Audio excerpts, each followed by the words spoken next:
ইমনি যে তাকে ভুল বুঝিয়েছিল, আশা করি জ্যোৎস্না ঠাম্মিকে এবার সেটা জানাবে। তো অবশেষে ভুল ভাঙল জ্যোৎস্নার। সুতীর্থের সাথে দেখা করে বুঝে গেল যে তার ভালো সুধা সবসময় চায়। সুধা তাকে এমনি এমনি আটকায়নি সেদিন। সুতীর্থ সোজাভাবে জ্যোৎস্নাকে জানিয়ে দেয় যে সে তাকে ভালোবাসে না, তার বিয়ে হতে চলেছে এই মিঠুর সাথে। ওদিকে সুধারা যখন বিশুকে স্বীকার করায় সবটা, সেই সময় তেজের ডাকা পুলিশের দ্বারা একটু গন্ডগোল হলেও পরে সব ঠিক হয়ে যায়। এরপর মহিলা কমিশন দ্বারা প্রমাণ সহ একেবারে মিডিয়া ডেকে, মানে যেভাবে গতবার হাঙ্গামা হয়েছিল ঠিক সেইভাবে সবকিছু প্রমাণ করার সিদ্ধান্ত নেয় সুধা। তাও আবার সেই বসু মল্লিক বাড়িতেই।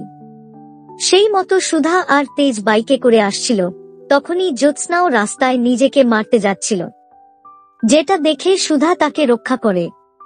এদিকে দোয়েল আবার ঝিনুক সেজে সমুদ্রকে ফাঁসিয়ে বাড়িতে কিছু না জানিয়ে বিয়ে করার টোপ দেয়, আর না জেনে সেই টোপ খেয়েও নেয় সমুদ্র।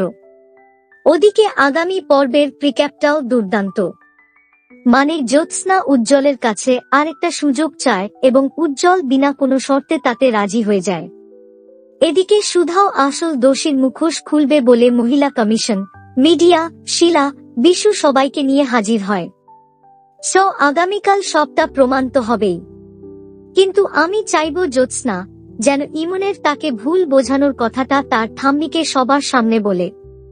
তাহলে ওই অন্ধ অহংকারী কানন বালা বসু মল্লিকের চোখ হলেও যদি খুলে। বাকি তোমরা কি চাও যে জ্যোৎস্না এই কথাটা সবার সামনে বলুক? অবশ্যই জানিও কমেন্ট করে। দেখুন শুভ বিবাহ প্রতিদিন রাত 9টায় শুধুমাত্র স্টার জলসায়।